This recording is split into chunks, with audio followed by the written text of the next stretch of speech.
masih ada sedikit space-nya? Boleh, monggo. Niki, ada pernah dengar mboten seperti ini? Kalau nanti waktu sujud, ya, itu ada tali dari mukenanya yang begini, seret begini, itu sujudnya nggak sah. Pernah dengar mboten? Sujudnya nggak sah. Atau buat laki-laki, kalau semisal sujud ada satu helai atau dua helai rambutnya yang menutupi bagian jidat, maka nanti sujudnya tidak sah. Pernah dengar betul? Sebagian ada mitos demikian, pemahaman demikian. Maka ini tidak benar. Yang penting tetap sah. Yang penting tidak seluruh bagian jidat tertutupi. Ini jadi buka jidat niku tidak harus 3 jari ya. Yang penting ada bagian jidat yang terbuka. Cuma kenapa kok ulama dulu itu atau kiai-kiai dulu seringkali kita dengarkan ada yang bilang 3 jari begitu. Itu memang karena tujuannya untuk ihtiyat dan mungkin di keluarganya, di daerahnya yang jidatnya nonong-nonong begitu. Jadi untuk 3 jari cukup. Tapi kalau jidatnya nggak cukup 3 jari, maka jangan dipaksakan 3 jari, malah justru nanti banyak rambut yang terlihat. Ini cara menutup aurat. Jadi nyuwun sewu panjenengan kalau sedang sholat, boten mau pakai mukena boleh, tak kasih tahu caranya. Panjenengan pakai manset. Niki nyuwun sewu manset ya.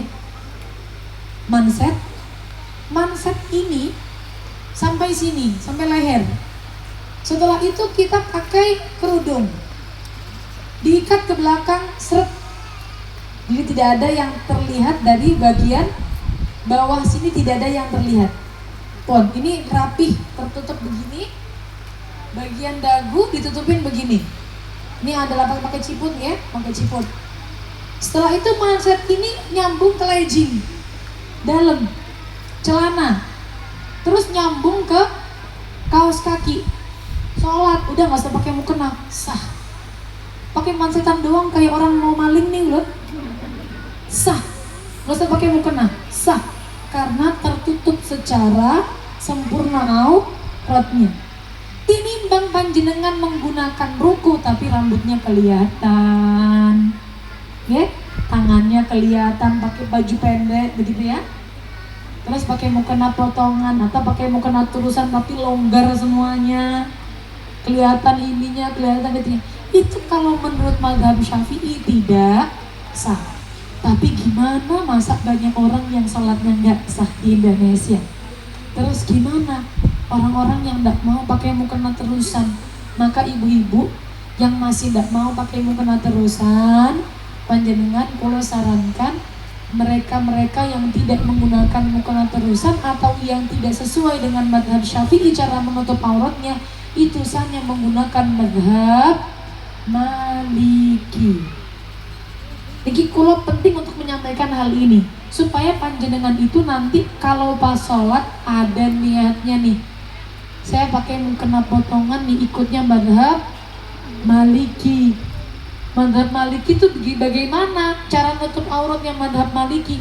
Dalam mazhab Maliki, ini kalau berikan secara simpel mawon, ada aurat itu dibagi menjadi 2.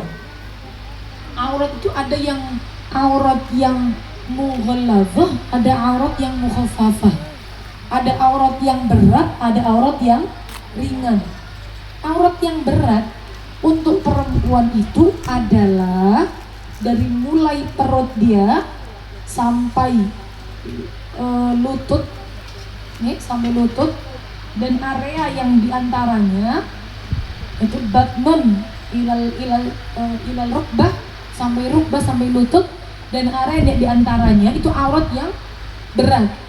Selainnya termasuk aurat yang ringan. Jadi kalau semisal terlihat di dalam sholat, maka ini nanti berdosa, tetapi tidak sampai membatalkan sholat. Jadi ini panjenengan biar nggak gampang-gampang heran kalau lagi umroh, kalau lagi lihat orang lain, misal ini jamaah dari dari Turki ya, jamaah dari ini kok auratnya kok kelihatan, karena memang pakainya madhab Maliki. Bahkan panjenengan sekalipun nanti sebagiannya andaikan anggota keluarganya, mbak-mbak mungkin ibunya masih belum mau pakai mukena terusan, mbahnya masih belum mau pakai mukena terusan karena sulit, karena ribet, takut kecengklak dan sebagainya, pinginnya pakai mukena potongan, silahkan, tidak apa-apa, itu menggunakan madhab Maliki.